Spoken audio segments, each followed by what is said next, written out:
More examples when you are a uneducated voter who goes into the voting booth to vote against your own interest. Check it out. My medication, it runs $20,000 a month without insurance. I make $800 a month. Oh, that will kill me. That would kill my friends. That would kill millions of people in this country if they lose their health care. We're in California's District 22, a rural community in the state's Central Valley. This district voted for Trump for the first time in 2024, but now his policies threaten one of the benefits people here rely on the most.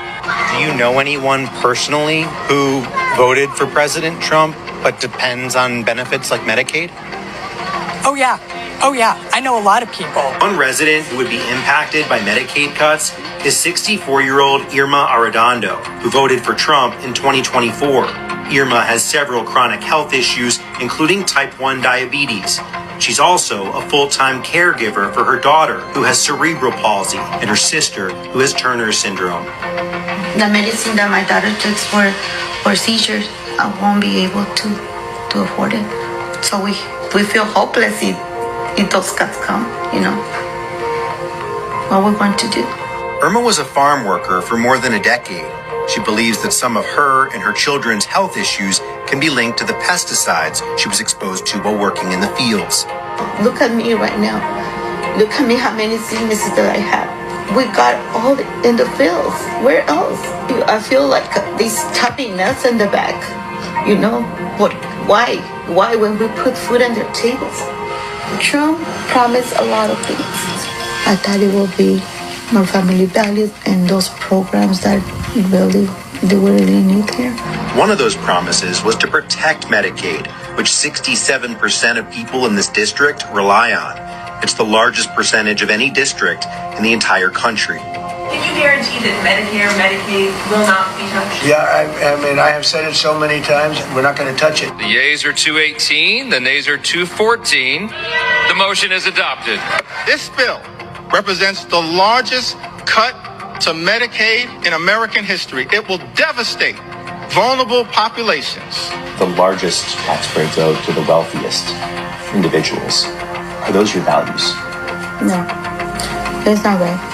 Irma isn't the only one in District 22 who feels betrayed by the administration's plan to gut Medicaid. The only people they're hurting are the poor people. People that really need the stuff. Elon Musk doesn't need it. Trump doesn't need it. And, billionaires don't need it. They're making out big time with this, but they're hurting people in the process. If we could go back to November, who would you vote for now, seeing what you see? Not either one. You just wouldn't have voted. Not either. And that is why it is hard to have sympathy for these people. I wish he would have followed up with the question, why? Why wouldn't you vote for Kamala Harris? That was an important follow-up question. I want to know why you wouldn't have voted for Kamala Harris and knowing what you know now. Why didn't he follow up with that question and say, she wanted to expand Medicare and Medicaid benefits? Guys, welcome back to the channel. Well, I'm hoping that you're doing great from wherever you're watching me from. I'm your host and presenter Agent Stories. Well, I'm hoping that you're doing great from wherever you're watching us from. I'll say that sometimes everything that we're seeing today happening in the lives of white people in the United States and not celebrating the things that are happening to them, but at least this could be used as an educative way to make some things make sense. Remember, if white folks hadn't gone through the things that they're going right now or today, the United States couldn't have seen the cracks in the system, because these are things which are often overlooked. Remember, the question of black people crying about health disparities. Remember, health disparities between whites and blacks of the United States. This is something that has been there for a long time, right? But it has never reached a national news trying to talk about the disparities between the health system between white folks and black folks in the United States to begin with. But since these things are happening to white people today, you're seeing a couple of people coming online, being gazetted in news pages, newspapers, people talking about their lives or the cost of health in the United States because these things started facing white folks. And this happening to the white folks exposed the cracks that were in the system, which were there, but they were overlooked since it was not happening to white people. And that's why you now get why this is a blessing. If you come to think it in that way, I'm not trying to laugh at white folks that are going through this. I really know Medicaid and Medicare, Obamacare, all these things helped the United States. But who really benefited so much from them? That's the question, because the systemic racism, that's how all these things went. And it had to happen to white folks so that they can get to understand that indeed this is something that has been happening to black people. And since this is happening to them today, you see them coming out and crying. They're looking for people that can empathize with them. But there's a question. Why are they having selective empathy if it only makes sense when it happens to them, but it doesn't make sense when it happens to black people? Because for the longest time, this is something that has been happening in the realm of healthcare system, but no one is ever coming out and talking about this since it was happening to black people. But right now, today, we're seeing this news all over. People crying over Medicare, people crying over Medicaid, and how Trump is going to cut all these factors. And do you understand, really understand, that it's true that there are so big disparity? Because if something like this has to happen so that the world can get to understand, oh, there's a problem with the people of the United States. Because just recently, people are looking at China's healthcare system and comparing it with the United States healthcare system. They're saying there is a big lie. But didn't black folks say about this? Didn't black folks complain or cry about this? They did. But you guys did not have or at a time to hear them, right? Because research has it that a lot of black women die in hospitals because of their inattendance. Why? Because there is not so much care in this health system as compared to the white counterparts. Something as serious like that is not being seen or being documented. You know what? I don't want to say much. I want us to watch this video and then I'll be back. I'll be sharing my thoughts as you usually know. As you know, I'm your host and presenter, Agent Stories. So let's watch the video. I'll be back and we'll have a discussion at the end of it all. She would have protected your benefits, which you have now, and expanded upon it. There's more. You voted for Trump. How do you feel now? Horrible. Horrible. What did you vote for? I voted for change, but I didn't vote for this change. Through tears, wearing an ICE-issued uniform, Cynthia Oliveira begs the Canadian government for help. I really do need their help. I want to be in. The mother of three is currently being held by ICE at this detention center in El Paso, Texas. She says her nightmare started on June 13th when she went to her green card interview. You thought you were going to be getting your green card, but instead they arrested you. Did they trick you? Yes. They said, look, she's getting deported immediately. Cynthia's husband, Francisco, is a U.S. citizen. She says her parents brought her to the United States from Toronto when she was just a little girl. The U.S. is my country. That's where I met my husband. That's where I went to high school, junior high, elementary. That's where I had my kids. And like her husband, she too supported President Trump's promise to launch the largest deportation program of criminals in American history. My wife is a up until 18 days ago, was a strong believer in what was going to happen the next 4 years, but we feel totally blindsided. I'm convinced when Donald Trump said they were going to be deporting the criminals, They really did think black people were the criminals. That's what they thought. Melanated people were the criminals that they were going to deport. And why is she begging for help from Canada? You haven't been in Canada since you were 3 years old. You had made the United States your home. That's what you said. Canada is in its own battle with the United States, the fascist dictator. Canada is in a battle against white supremacy and racism. All of that of which you sided with, you and your husband sided with. And you're begging Canada for help. Canadians, I got quite a few Canadians that show me love over here on this page. Y'all coming to help? Let me know down in the comment section. Yeah, I'm not so sure that Canadians who've got their elbows up, yeah, I'm not sure they're coming to your rescue. But you might find yourself in Canada very soon. Or you might find yourself over in El Salvador. I'm not sure. For your sake, I hope you end up over in Canada. $20,000 a month without insurance. I make $800 a month. Oh, that will kill me. Y'all go back and watch this video for kicks and giggles. This is a white man who decided that he was going to vote for Trump. But here's the issue. That man makes $800 a month, which means that he's operating below poverty level. Do you know how little you have to work in order to get $800 a month? Do you? That means that even though you are paid higher than all of our fathers standing next to them, you didn't work enough in order to get Social Security disability, which means that you are above. You went into the polls in good conscience and voted for a man of means, a man that was born of wealth, and now they're about to cut the faucet off on your oxygen. So what? I bet you if you get it next time, you're going to vote next time.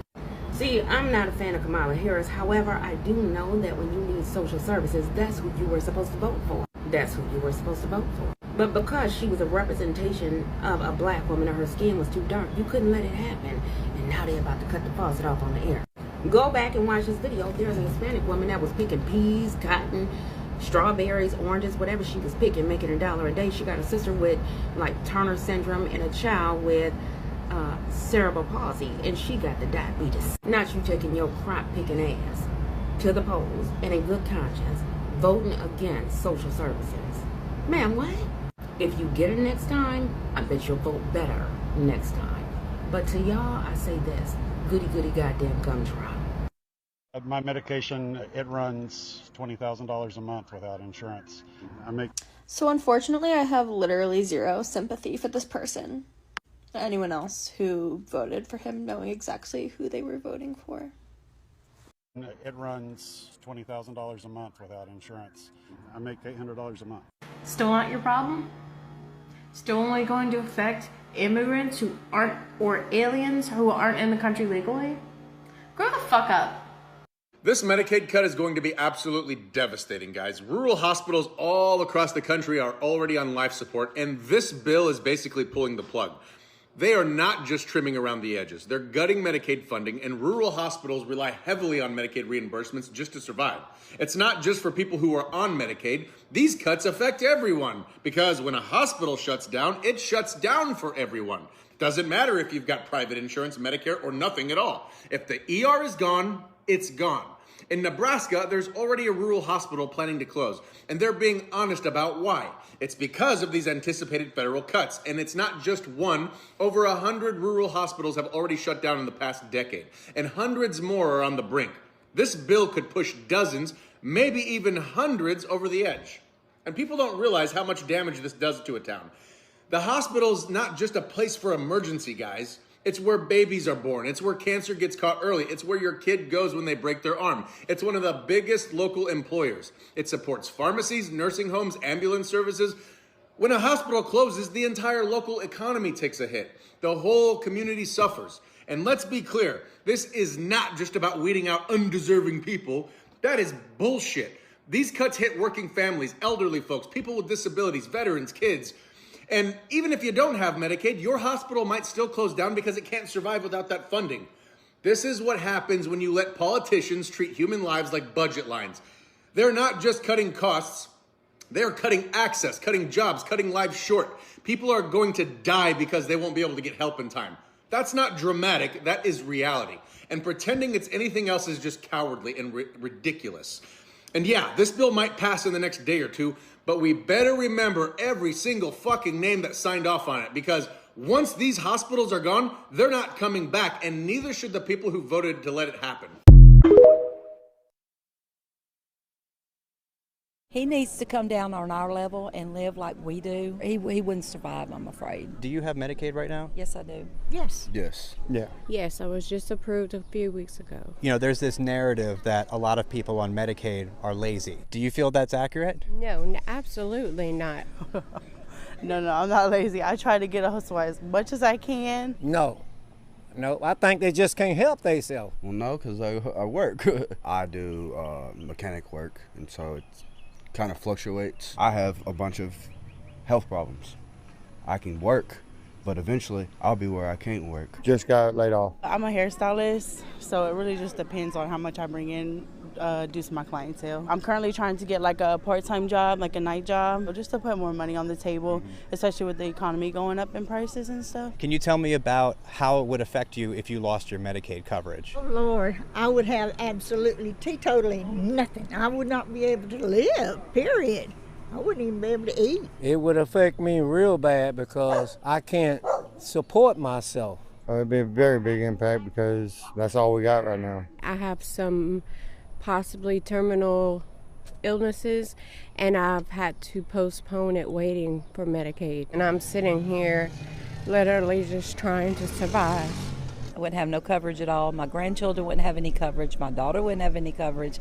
And we can't just go to the doctor as needed. I'm curious if you could say something to Representative Johnson about cutting Medicaid, what you might say to him. Well, Speaker Johnson, I can only say this. If you ain't had the shoes on your feet to see what it feels to be like under these conditions, then you won't never know it. Come out here and stay a little while. Part of that bill would also give tax breaks to the richest 5%. So billionaires would pay less in taxes. How do you feel about that? It's basically let's keep the rich rich and the poor poor. They have the money to pay for it. So why would you make them pay less? They're gonna stay a billionaire and then we still gonna be poor.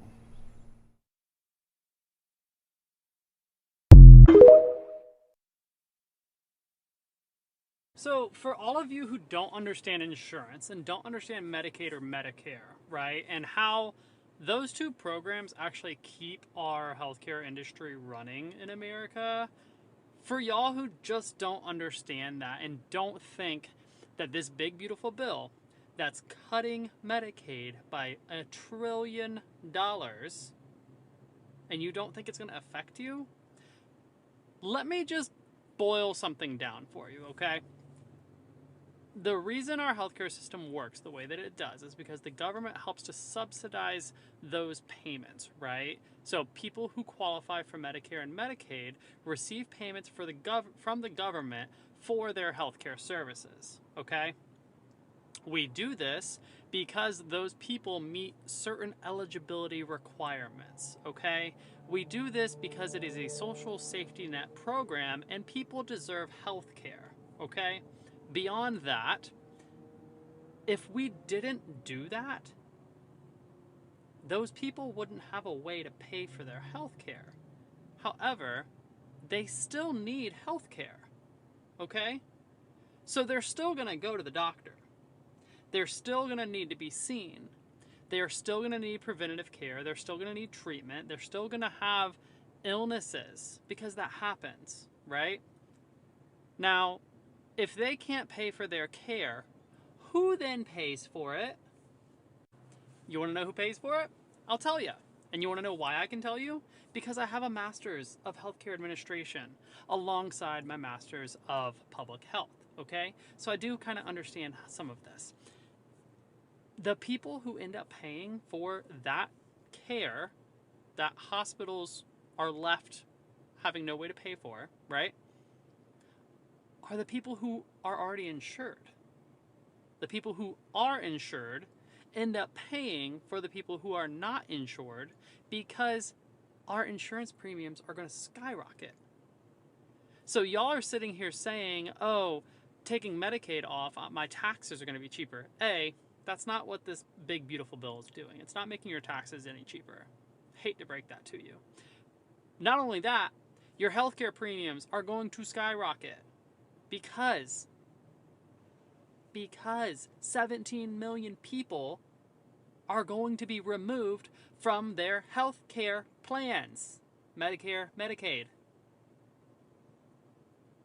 So now your insurance premiums are going to skyrocket 2, 3, 4 times what they currently are.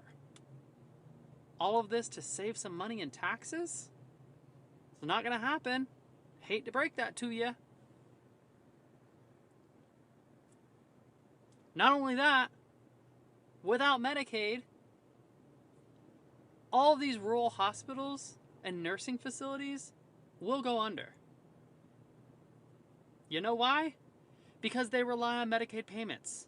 Because the people who they take care of rely on Medicaid to pay for their health care.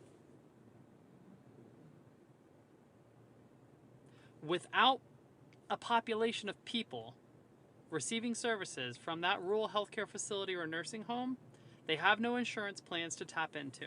Okay? So where does the money come from? The government's not paying it anymore if Medicaid goes away, or if Medicaid is severely cut the way that they're planning on it. Those hospitals, those nursing facilities are gonna go under. And all of these boomers who are coming up and are very soon going to require that type of care have no option.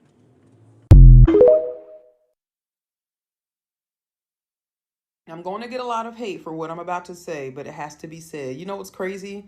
Is that if people could go back and do it all over again, knowing what they know now, they still wouldn't vote for Kamala. I promise you that. They still wouldn't vote for Kamala. The individuals of immigrant families, the ones who are families to the ones who are illegal immigrants who could vote, purposefully voted the way they did just so they wouldn't vote for a black woman. And even if they could go back in time, even a lot of the people who saying, I wish I didn't vote for him, they would rather have not voted at all than vote for Kamala. I promise you that. I promise you that. I say no lies. And then I seen a girl today who said people are just desensitized to the raids. They're just desensitized. And I seen another girl who was like, you know, people of color, black people aren't speaking up about it. They're not saying a lot about it. Why are they being so quiet? It's because we did our job. We voted for Kamala. I'm gonna be real and not say all of us did, but for the most part, black women voted for a black woman. And that's just it. I remember, I think a Republican, I don't know who it was, and they were like, why would we put a black woman in office when we haven't even put a Chinese woman, a Native American woman, a Russian woman, any other but a black woman in office? Y'all want to skip the line of women to go straight to a black woman? Like I said, I'm going to get a lot of hate. I don't care. If they could do it all again, they still wouldn't vote for Kamala. That's why we're in the position that we're in. People would have rather not voted at all than voted for that woman. I promise you. I promise you. Because their pride gets the best of them. And that is why we are in the position we are in now, because people are too prideful to admit when they fucked up.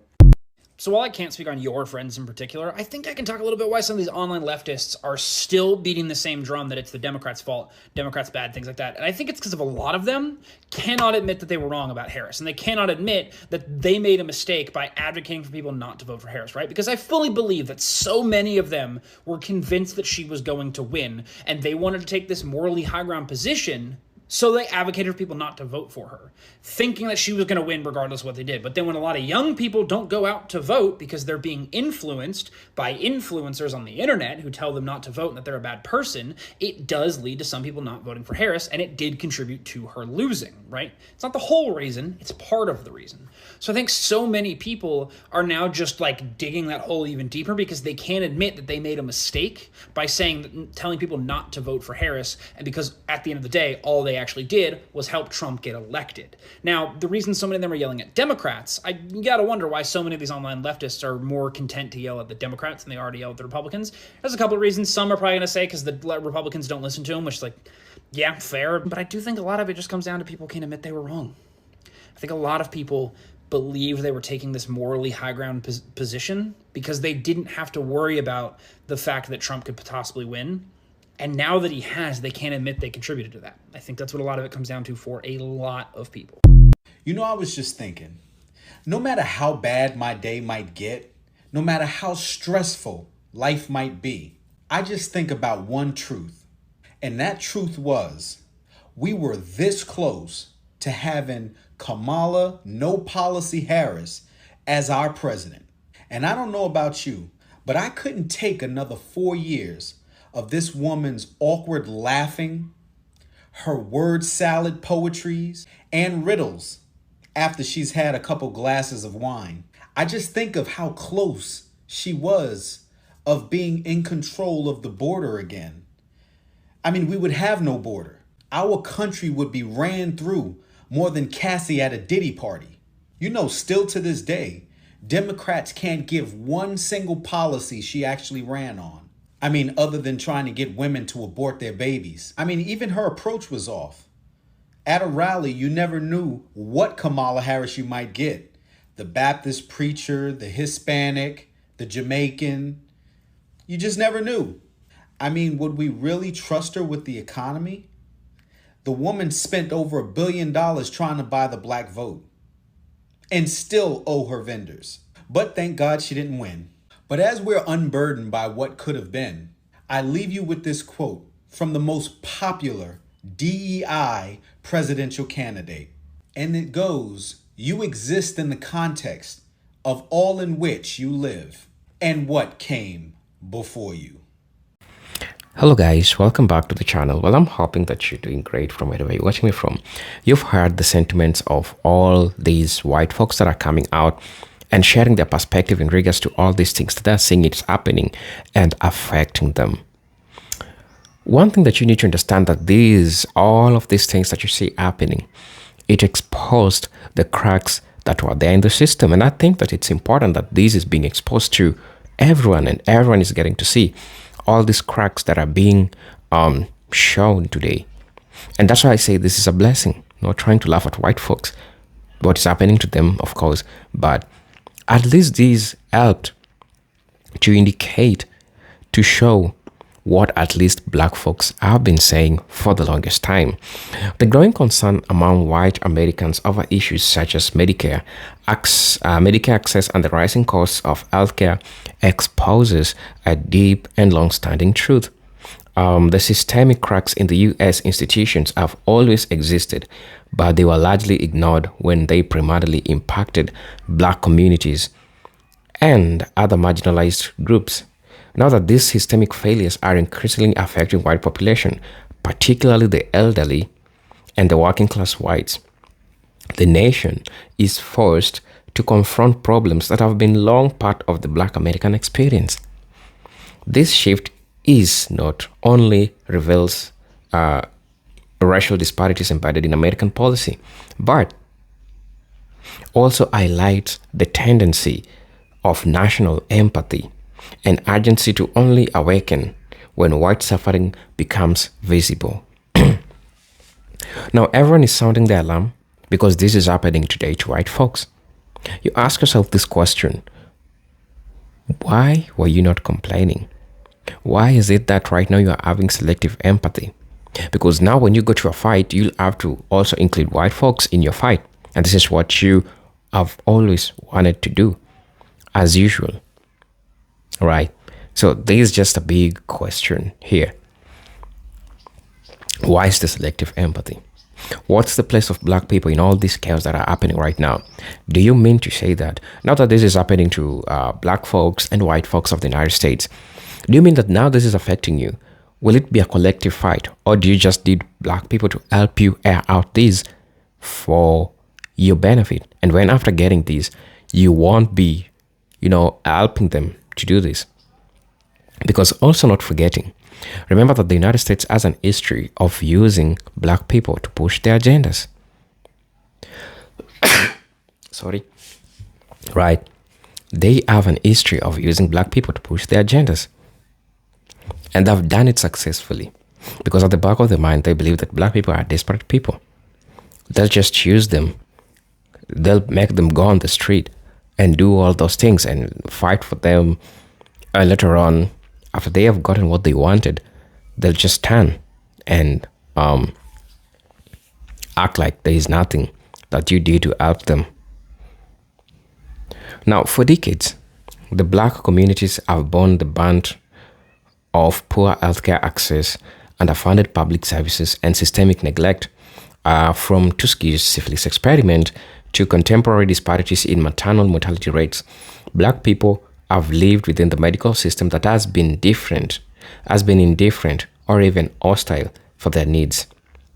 Despite generations of protests and advocacy, these issues were routinely downplayed, dismissed, or blamed on individual behavior rather than structural failings.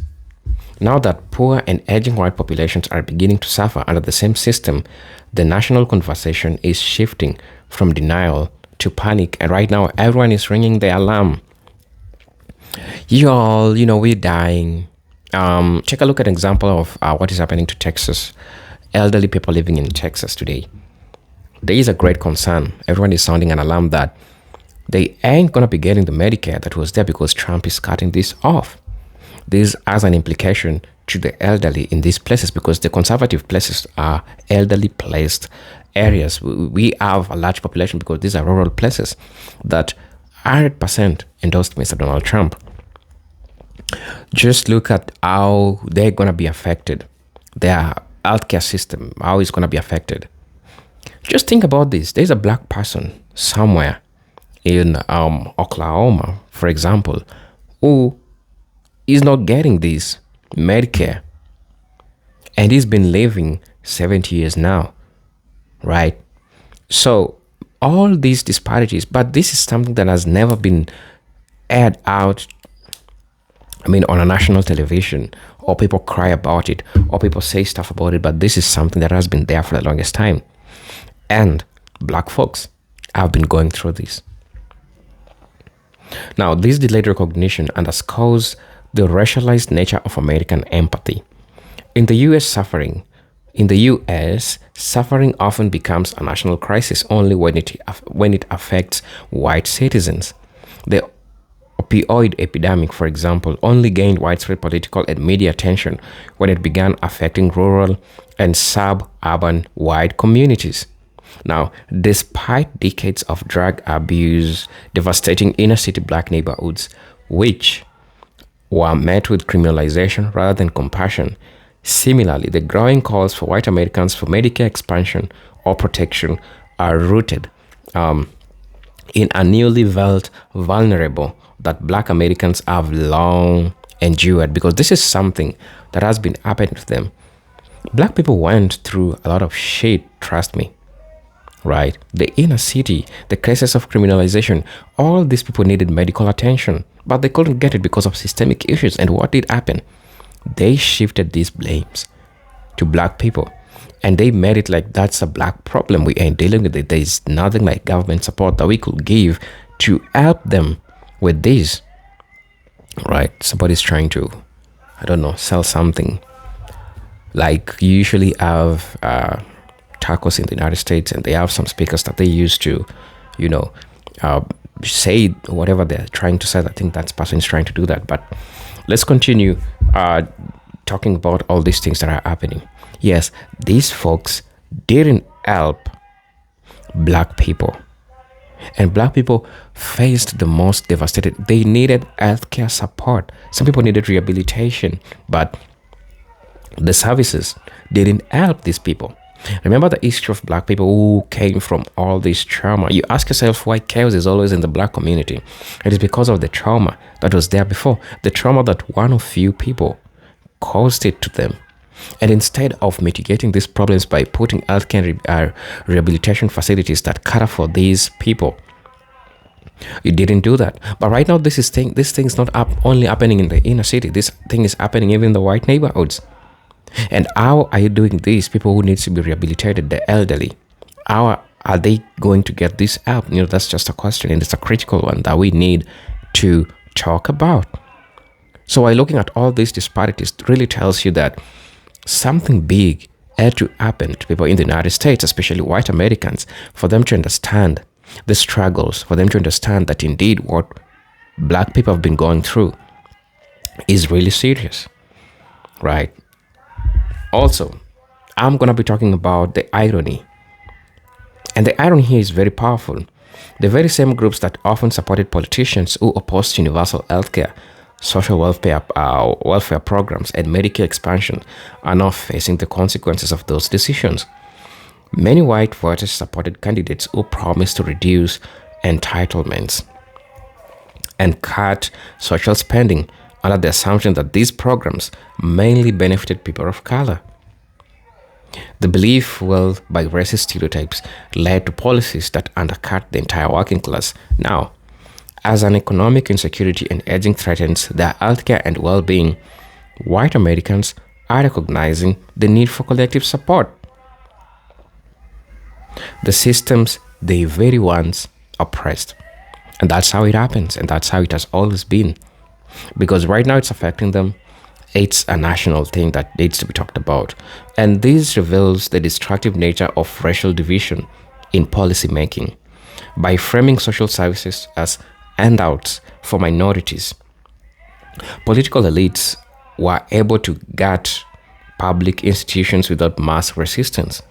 The black community, often excluded or marginalized within these systems, has for generations advocated for reform and equity. But these voices were often ignored precisely because they came from a community that American society has historically devalued. Now, those ignored warnings are coming to fruition, but affecting a broader demographic. It just wanted you to be empathetic with black people. And this shows you how racism is expensive, because you only had to be empathetic with black people, but you didn't do that. Since you decided to be greedy, since you decided to remain complicit to all these things, what was the aftermath of this? Because it knocked to the doors of black people because they didn't have somebody to stand for them. Or at least people who were vocal and resistant to this, you made a way of making them become silent or even join you. But right now, the problem is leaking and it's happening to you. The rains are dropping on your beds because the leakage is now reaching you. But right now, again, you want to come back. And why you want the black people's, voices in this? That's really entitlement. Now, this moment exposes a fallacy of American exceptionalism. The belief that the US is immune to all types of systemic failure seen in other nations. For black Americans, who have always lived on the margins of full citizenship, this illusion never existed. The lived experience has shown that the American system is often more performative than protective, more punitive than compassionate. As white citizens now face denials of care, long wait lists, or unaffordable medication, they are experiencing what many black people have always known. The American dream does not include everyone. That's what you need to do. And they're sounding the alarm. Ding, ding, ding, ding, ding, ding. And it all had to happen to them like that so that they can understand that what black people are saying is coming to fruition. And it's becoming the reality of their lives. The shared vulnerability could, in theory, be a turning point, a moment of reckoning that leads to solidarity. But that requires a willingness to acknowledge that black people were right all along. Unfortunately, instead of recognizing the systemic roots of these problems, many white Americans fall into patterns of blame, anger, rage, denial. They struggle with the idea that suffering is not unique and that the system's failure is not recent, but built in historically. This cognitive dissonance prevents a kind of cross-racial coalition that could demand real structural change. Let that sink. There is also a psychological element at play: the collapse of whiteness as a guarantee of protection. For centuries, whiteness in America came with an unspoken assurance, access, privilege, and priority. Now, as neoliberal capitalism erodes the welfare states and corporations extract wealth from everyone, regardless of race, white Americans are losing that assumed safety net. The pain they now feel is not just physical or financial, it is existential. The system they trusted is abandoning them, just as it abandoned Black Americans long ago. Yet, despite this shared suffering, there remains an hesitation to embrace Black leadership or analysis. Even as white communities experience systemic failures firsthand, many resist turning to Black community for guidance or collaboration. This reflects a deeper cultural resistance to seek Black people as intellectual, moral, or political authorities. Thus, calls for help often come not with humility and solidarity, but with desperation and entitlement, expecting assistance without acknowledging the historical dismissal or erasures that were happening to Black people. From a policy perspective, this shift may open opportunities. That's just an observation. As more white Americans begin to demand Medicare expansion, universal healthcare, and government accountability, therefore is the chance to push for reforms that benefit everyone. But to succeed, these movements must be rooted in truth, which includes recognizing the long and ongoing suffering of Black communities. Equity will not come from momentary outrage. It will come from sustained acknowledgement, redistribution of resources, and inclusive leadership. And I now like to end by saying the current cries from white Americans for help with Medicare and healthcare highlights the systemic flaws Black people have long endured, and I've said this a couple of times. And they also warned you about this. The difference now is visibility. When Black communities suffer, America often looks away. When white communities suffer, America is forced to pay attention. This dynamic must change. True transformation will only occur when suffering is not a prerequisite for solidarity, and when the wisdom and resilience of Black communities are finally recognized as central to America's healing. I'm your host and presenter, Agent Stories. If you're watching us for the first time, kindly consider subscribing to the channel, join our membership. I really get to see what I can offer you. But until then, I'm hoping to see you in my next video. Peace, love, and harmony. Salute.